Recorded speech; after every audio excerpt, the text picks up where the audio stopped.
Assalamualaikum warahmatullahi wabarakatuh dan juga salam sejahtera. Baiklah, pada malam ini kita akan meneruskan tajuk baru bagi sejarah tingkatan 5 iaitu bab 8, pembangunan dan perpaduan untuk kesejahteraan. Dan ini adalah tajuk siri yang pertama untuk malam ini.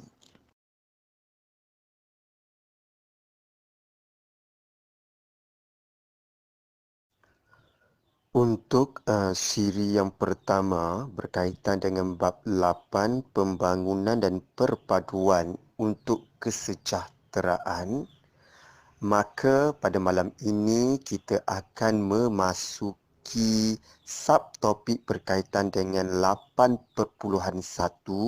iaitu pembangunan ekonomi. Melihat kepada rancangan 5 tahun tahap pertama dan juga rancangan 5 tahun tahap yang kedua.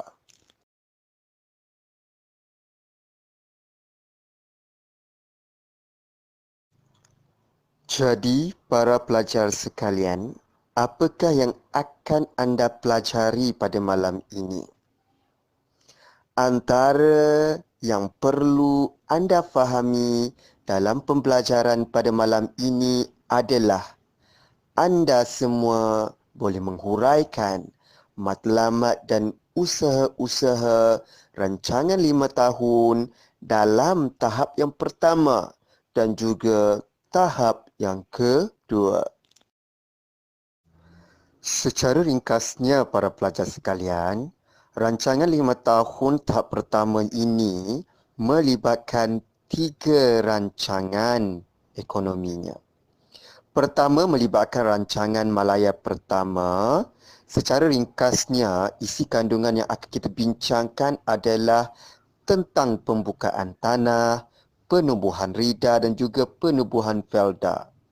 Manakala rancangan Malaya yang kedua akan melibatkan perbincangan tentang pembukaan tanah oleh felda semakin meluas, penubuhan fama, bilik gerakan negara dan juga buku merah, serta rancangan 5 tahun tahap pertama yang terakhir akan membincangkan tentang rancangan Malaysia yang pertama yang melibatkan segitiga Cengkar dan juga Johor Tenggara, penubuhan Velcra, penubuhan Mara, penubuhan Bank Bumi Putra, Mardi dan juga Mida. Baiklah, kita ke rancangan 5 tahun tahap pertama, iaitu rancangan Malaya yang pertama.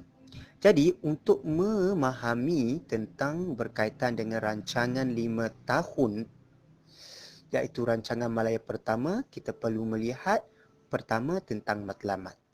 Matlamat rancangan Malaya pertama ada 3, anak murid.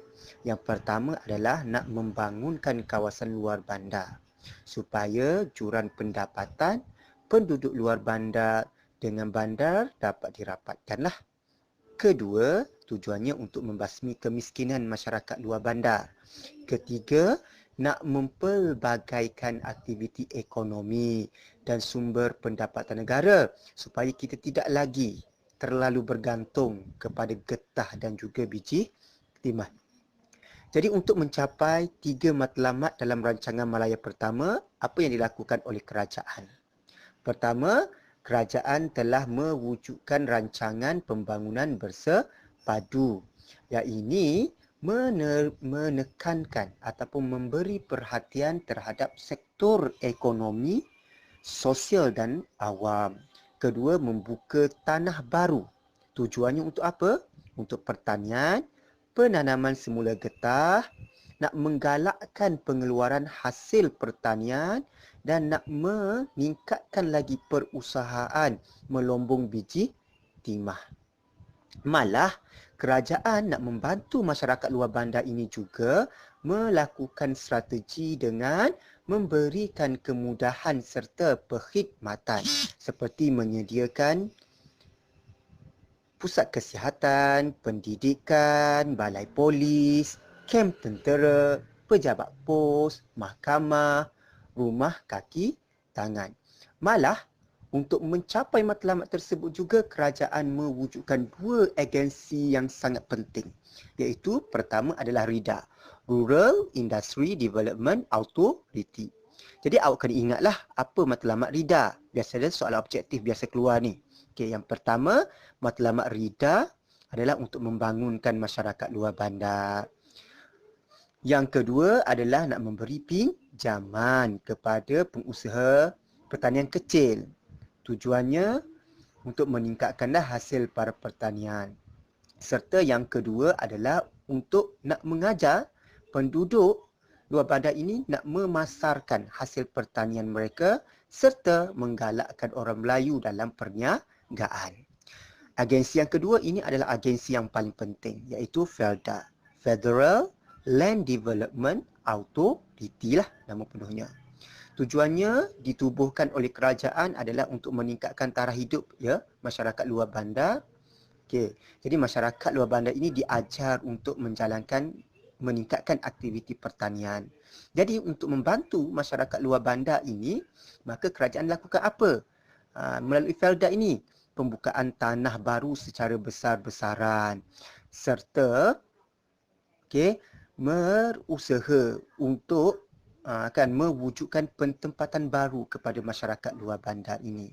Malah FELDA ini sangat berjaya dan dijadikan contoh kepada negara dunia yang ketiga. Baiklah anak-anak pelajar sekalian, kita teruskan kepada rancangan Malaya yang kedua. Bermula pada tahun 1960 sehingga 1965. Rancangan ini mempunyai dua matlamat utama, iaitu pertama, merapatkan jurang pendapatan penduduk luar bandar dengan penduduk bandar. Kedua, untuk mengurangkan kemiskinan serta meningkatkan taraf hidup rakyat. Para pelajar perlu mengetahui sesungguhnya rancangan ini masih lagi meneruskan kesinambungan dalam rancangan Malaya yang pertama, iaitu memberikan penekanan terhadap pembangunan penduduk luar bandar. Jadi, untuk mencapai dua matlamat rancangan Malaya yang kedua, apakah yang dilakukan oleh kerajaan, iaitu strategi yang dilakukan oleh kerajaan. Pertama, mempergiatkan pembukaan tanah oleh FELDA. Perlu anak pelajar ingat, pada rancangan Malaya yang pertama, FELDA ditubuhkan. Dan dalam rancangan Malaya yang kedua, FELDA mula menggiatkan pembukaan tanah. Kedua strategi yang dilakukan oleh kerajaan adalah mula mempelbagaikan tanaman pertanian. Tujuannya untuk apa? Mengurangkan pergantungan terhadap getah dan mengurangkan makanan import. Bagi menggalakkan lagi aktiviti pertanian oleh para petani, kerajaan mula menubuhkan Lembaga Pemasaran Pertanian Persekutuan ataupun Federal Agriculture Marketing Authority, FAMA. Ada dua matlamat penubuhan FAMA ini. Pertama, membantu para petani mengatasi masalah pemasaran. Dan yang kedua, tujuan FAMA ditubuhkan adalah untuk meningkatkan pendapatan hasil pertanian. Demi membangunkan penduduk luar bandar, kemudahan infrastruktur sosial turut diberikan tumpuan oleh kerajaan. Seperti apa? Seperti pelajaran, kesihatan dan perumahan serta kerajaan mula meningkatkan peluang pekerjaan kepada golongan penduduk di luar bandar. Bagi menilai keadaan rancangan Malaya yang kedua, kerajaan mula menubuhkan bilik gerakan negara yang berpusat di Kuala Lumpur. Tujuannya untuk apa penubuhan bilik gerakan negara di Kuala Lumpur? Adalah untuk menyelaraskan pembangunan di peringkat negeri, daerah dan juga kampung. Bukan itu saja anak-anak pelajar sekalian. Buku merah yang merupakan perekodan telah dilaksanakan oleh kerajaan dengan mengandungi program, pelaksanaan dan kaedah mengesan tahap pencapaian dalam rancangan Malaya yang pertama dan juga rancangan Malaya yang kedua.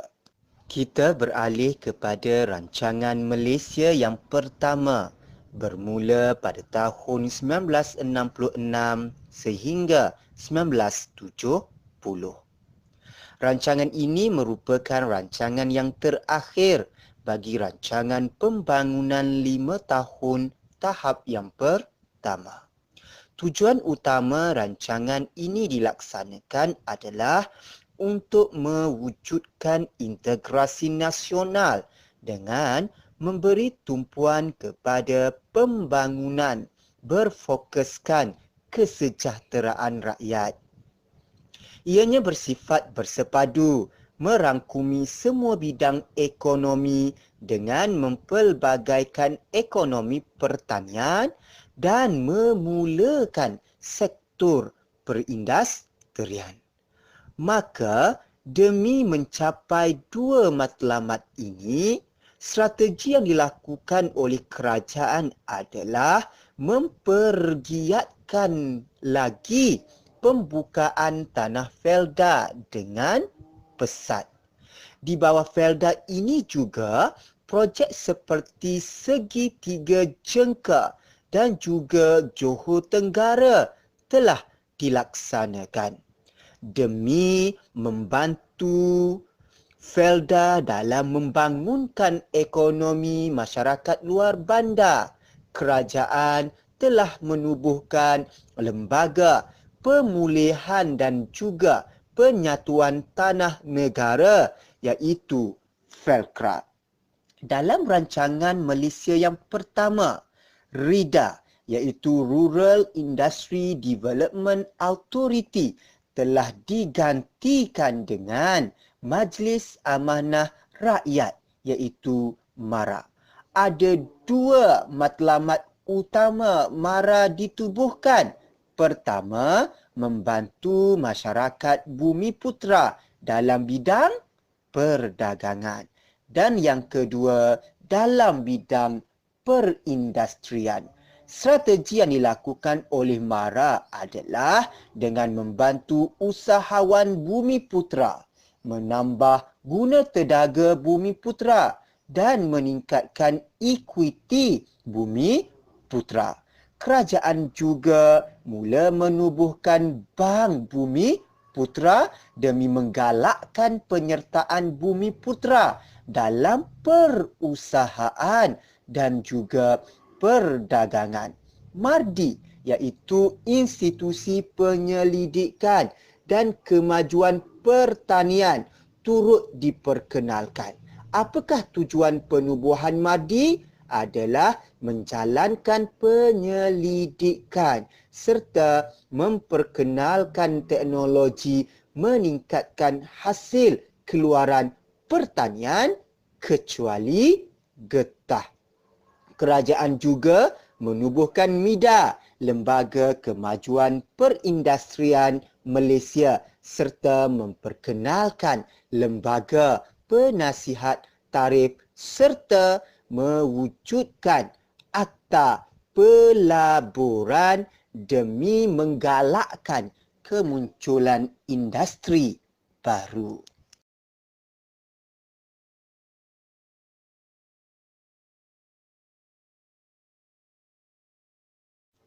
Uji minda. Baiklah anak-anak pelajar sekalian, sebagai panduan untuk menjawab soalan berbentuk esei di bahagian B bagi kertas 2 sejarah, anda perlulah membaca soalan dengan baik. Para pelajar juga perlulah mengguna penanda wacana.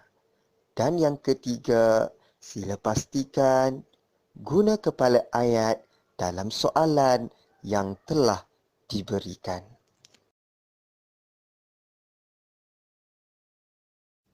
Baiklah anak-anak pelajar sekalian, sesi pengajaran pada hari ini telah berakhir. Saya berharap para pelajar boleh mengikuti pengajaran yang telah saya berikan pada malam ini. Kita berjumpa kembali pada siri yang kedua. Sekian, terima kasih. Assalamualaikum warahmatullahi wabarakatuh.